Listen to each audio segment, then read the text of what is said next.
نظریاتی زندگی گزارے.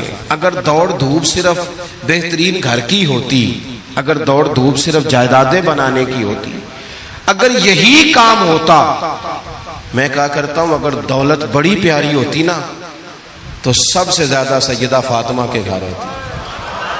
اگر یہ بہت اعلیٰ چیز ہوتی تو یہ تو وہ والا گھرانہ ہے کہ 3 دن چولہا نہیں جلا. اور کنز المال میں وہ لفظ موجود ہے کہ حضرت ابو ہریرہ فرماتے ہیں کہ اونٹ کے بالوں کی بنی ہوئی چادر سیدہ فاطمہ نے اوڑھی ہوئی تھی. اونٹ کے بالوں کی بنی ہوئی چادر، اور وہ چکی پیس رہی تھی، چکی چلا رہی تھی. کہتے حضور نے دیکھا تو نبی پاک کی آنکھوں میں آنسو ضرور آئے. اور پتہ محبوب نے کیا فرمایا؟ یہ کنز المال میں موجود ہے. محبوب فرمانے لگے شہزادی دنیا میں تھوڑی سی تکلیف برداشت کرو، آخرت کی ساری عزتیں اللہ تمہیں ہی عطا فرمائے. سبحان اللہ. یہ تھوڑی دشواری ہے. یہاں ہر بندے کی بیٹی دکھی نہیں، جس کو بھی پوچھ لیں دکھی ہے، جس سے بھی پوچھ لیں. حضرت جی دعا کرنا، پیر صاحب دعا کرنا، مفتی صاحب دعا کرنا، بزرگوں دعا کرنا. کیوں جی؟ بیٹی بڑی تکلیف میں. کیوں جی؟ کہتے سسرال والے کام بڑا کراتے ہیں. چکی پیستی ہے، لیپا پوتی کرتی ہے، اس کے ہاتھوں میں چھالے پڑ جاتے ہیں. ایسا ہوتا ہے کہ ستو کبھی آ جائیں تو پھر سارا دن ان ستوؤں پہ ہی گزر جائے. کبھی ایسا ہوتا ہے کہ 3 دن روزے رکھے جائیں اور ایک کھجور اور ایک پانی ملے افطار سحر کے وقت. یوں بھی کبھی وقت گزارا ہے. اور میرے عزیزوں یاد رکھنا، ہم نے جو مزاج اختیار کر لیا ہے نا اس وقت، یہ جو پوری دنیا میں گاڑیاں بھاگ رہی ہیں، ملک سے باہر لوگ جا رہے ہیں، دولتیں جمع ہو رہی ہیں، یہ ضروریات کا رٹا نہیں، یہ ضروریات نہیں، یہ خواہشات ہیں. ضروریات تو پوری ہو رہی تھی لیکن وہ جو خواہشات کی تکمیل تھی، وہ جو پڑوسیوں کی بڑی کار ہمیں پریشان کر رہی تھی، وہ جو گھر کے سامنے ایک پلاٹ تھا اور دل کر رہا تھا حویلی نہ بنا لوں، وہ جو ٹینشنیں تھی انہوں نے بہت بھگایا، لوگوں کو تھکا دیا. نظریاتی زندگی، اور نظریاتی زندگی میں کچھ کرنے کا عہد، کچھ ارادہ کیا جائے کچھ کام کرنے کا. دیکھو سارے لوگ ساری ڈیوٹیاں تو نہیں کر سکتے. میں یہ مائک اپریٹ نہیں کر سکتا، تو پھر میرا خیال ہے مجھے اس بندے کی بھی قدر کرنی چاہیے جو اسے چلا سکتا ہے. جو کام میں گاڑی میں سفر کرتا رہتا ہوں، وہ کہاں گھوم آتے ہیں تو میں تو سو جاتا ہوں کئی دفعہ گاڑی میں، لیکن ڈرائیور کو لوگ ڈرائیور کہہ کے پکارتے ہیں، حالانکہ تو سویا ہوا تھا، وہ تو جاگ رہا تھا. اس کی اہمیت کو سمجھنا چاہیے. ہم نہ زندگی میں کوئی بھی کام کریں، ایک تو کام کریں اور جو ایک کریں زندگی میں، لیکن ذرا سونا کر کے کریں. کوئی ایک مقصد بنا لیں، کوئی ایک مقصد ہو، کوئی ارادہ ہو، کوئی پروگرام ہو. نہ سمجھ آئے تو بخاری میں حدیث موجود ہے، ایک بوڑھی اماں حضور کی مسجد میں جھاڑو دیتی تھی. اور چلو کچھ کرتی تو تھی نا یار. اور دیکھو سعادت، جھاڑو وہاں دیتی ہے جہاں 70,000 فرشتے سویرے آتے ہیں، 70 شام آتے ہیں. سبحان اللہ، سبحان اللہ. حضور کی مسجد شریف میں جھاڑو دیتی ہے خاتون. ہمارے ہاں تو خیر امام خطیب کی بھی کوئی قدر نہیں ہوتی، کوئی نہیں ہوتی. امام کبھی کو مشورہ دے لے تو کہتے ہیں اسلام زیادہ دیتا ہے، مولوی نواں لے آؤ، یہ مشورے زیادہ دیتا ہے، اس کو چینج کرو. اور مسجد کے خادم کی کوئی حیثیت، لیکن جو مسجد میں جھاڑو دینے کی فضیلت ہے نا. حضرت بابا فرید صاحب سے جب کو بندہ کہتا تھا نا دل بڑا پریشان ہے، تو بابا صاحب کہتے تھے مسجد میں جھاڑو دیا کر، اللہ سکون عطا کرے گا. سبحان اللہ، سبحان اللہ. مائک میں نہ بولیں جی، سنیں بات. مسجد میں جھاڑو دیا کر. اٹھ نہ فریدا ستیا تے خلقت ویکھن جا، تے متے کوئی مل جائی بخشیا تے چل تم ہی بخشیا جا. اٹھ نہ فریدا ستیا تے جھاڑو دے مسیت، اوے تو ستا ہے تے رب تے جاگدا ہے، تیری ڈاڈے نال پرید. اٹھ نہ کچھ کر. وہ خاتون چلو کوئی کام تو کرتی تھی نا. دیکھو نا گلی سے گزرتے ہیں لوگ، اب وہاں کھڈا ہے، سب کا موٹر سائیکل گاڑی سب تنگ ہوتے ہیں. جو بندہ بھی گزر رہا ہے نا روڈ پہ، وہ تبصرہ کر رہا ہے کہ دیکھو بلدیہ والے صحیح نہیں کراتے. تبصرہ جو سارے کرتے ہیں، ایک کئی تے ایک دا بڑا، 2 بندے درکار ہیں، رستہ ٹھیک ہو جاتا ہے. پر اتنی محنت کرنے کو کوئی تیار ہے؟ کیونکہ ہمارے ملک میں جو شے سب سے عام ہے وہ تبصرہ ہے. تبصرہ کرو صبح و شام جتنا ممکن ہے، تبصرے کرو، ڈیوٹی یہی ہے ہماری. وہ خاتون مسجد شریف میں جھاڑو دیتی تھی، کوئی زندگی کا مقصد تو بنایا، کوئی نظریہ تو ہے۔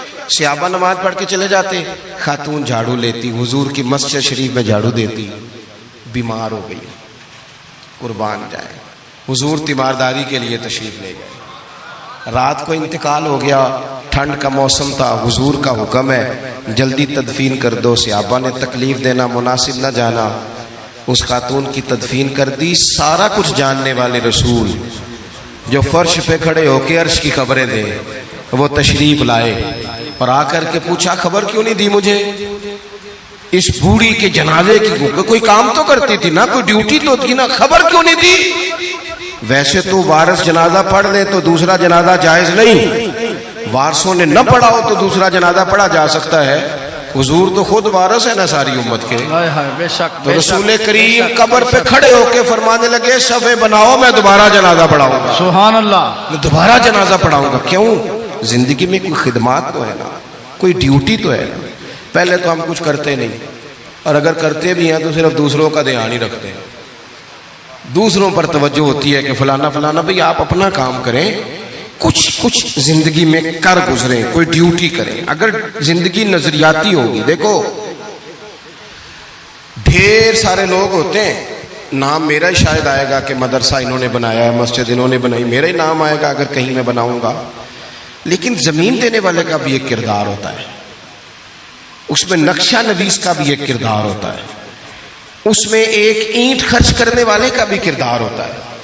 پھر وہ کام ختم نہیں ہوتا، سریا وہ لینٹر ڈالنے والے جو ہوتے ہیں ان میں جو سریا باندھنے والا ہے وہ بھی ایک قیمتی کردار رکھتا ہے۔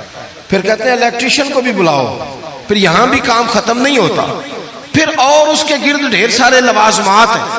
جو بندہ جو کردار ادا کر، عالم اگر کتاب لکھ بھی دے تو ہو سکتا ہے کتابت نہ کر سکے، اور اگر کاتب بھی ہو تو ہو سکتا ہے اسے پبلش نہ کر سکے۔ تو یہ کچھ نہ کچھ خدمات، کچھ نہ کچھ ڈیوٹیاں۔ حضرت مولا علی شیر خدا نے چھوٹی عمر میں کہا تھا یا رسول اللہ دین کی مدد بھی کروں گا، آپ کی حفاظت بھی کروں گا۔ 63 سال عمر پائی اور ہر میدان میں اگلی صفوں میں، ہر میدان میں اگلی صفوں میں، ہر میدان میں اگلی۔ حضور سے وعدہ کیا تھا یا رسول اللہ ڈیوٹی کریں گے، خدمت کریں گے۔ ہمارے ہاں یہاں تو منصوبہ بندی ہو رہی ہے، امام غزالی سے آ کے کسی نے کہا حضور کو بندہ مخلص ملتا ہی نہیں، یہ بھی غلط ہو گیا وہ بھی غلط ہو گیا، تو امام صاحب فرمانے لگے چل تو ہی مخلص ہو جا، تیری شکل میں تو کچھ لوگوں کو مخلص بندہ مل جائے، کچھ کر تو صحیح نہ صرف تبصرے۔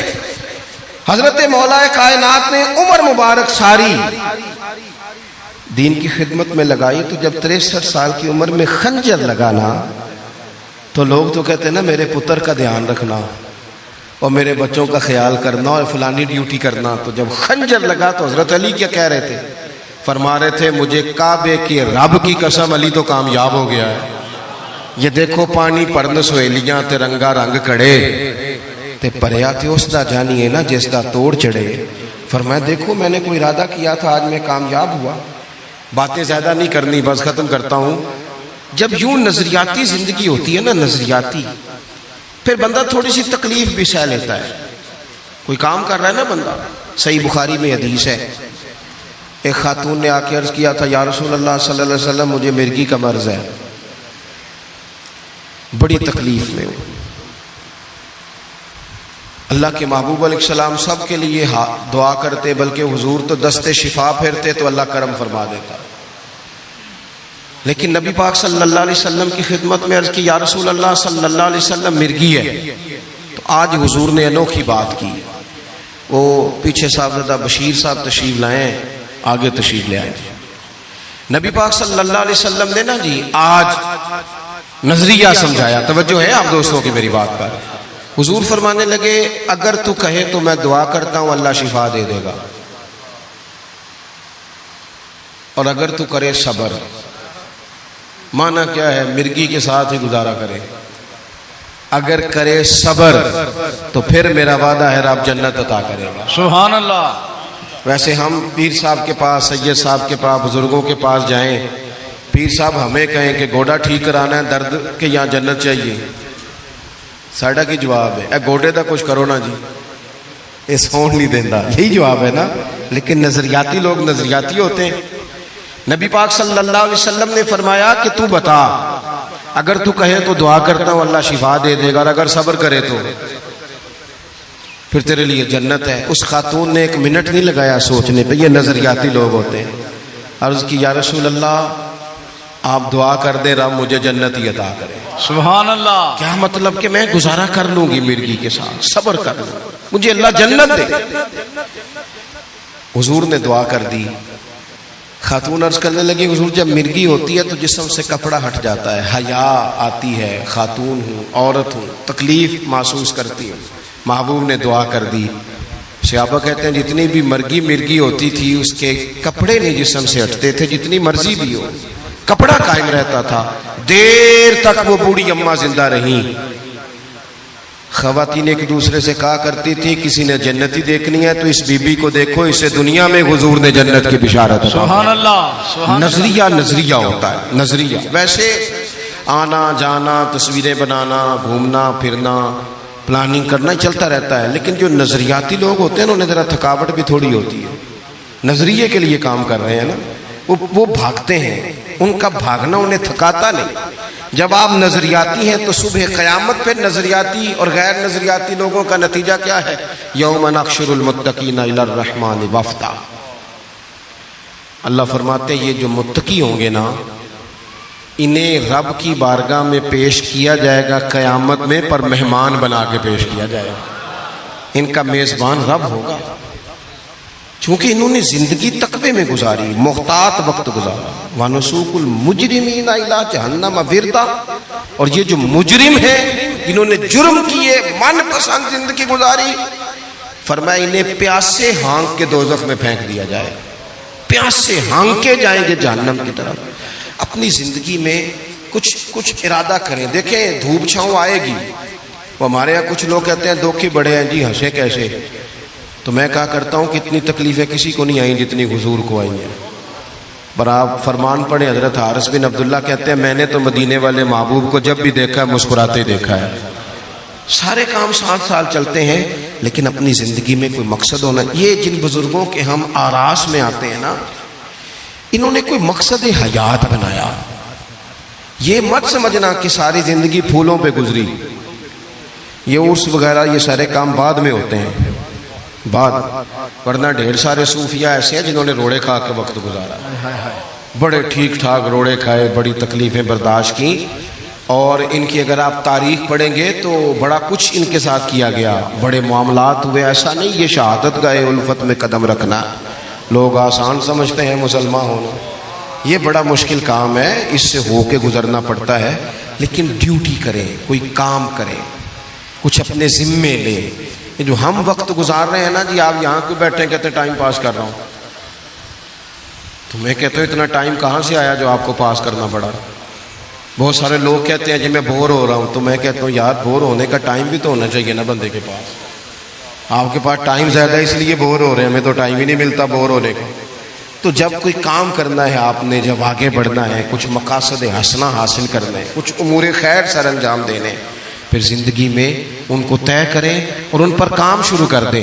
دھوپ بھی آئے گی، چھاؤں بھی آئے گی، سکھ بھی آئیں گے، دکھ بھی آئیں گے، لیکن قافلہ رواں دواں رہنا چاہیے۔ اللہ تعالیٰ اس آستانہ نور کو ہمیشہ سلامت رکھے۔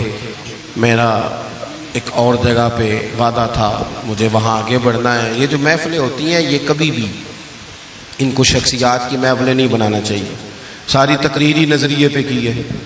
محفلیں تو حضور کے نام کی، کوئی آئے گا کوئی جائے گا، یہ تو سلسلہ چلتا رہتا ہے، اس میں کبھی بھی یہ فوکس نہ کریں۔ آپ حضرت کے لیے آئے ہیں، بزرگوں کے لیے آئے ہیں۔ میں نے جب وعدہ کیا تھا تبھی گزارش کی تھی کہ مجھے اتنے کو بجے آپ موقع دے دیں تاکہ مجھے آگے بڑھنا ہے۔